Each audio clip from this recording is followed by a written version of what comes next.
Hayatımızda bir kere de olsa bu oyunu herkes oynamıştır. Ama bu oyunun gerçek hikayesini biliyor musunuz?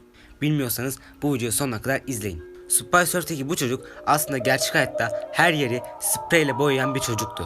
Ve bekçi de onu her zaman kovalardı. Bir gün bu çocuk tren vagonunu boyarken bekçiyle karşı karşıya gelmiş. Bekçi bunu kovalamaya başlamış.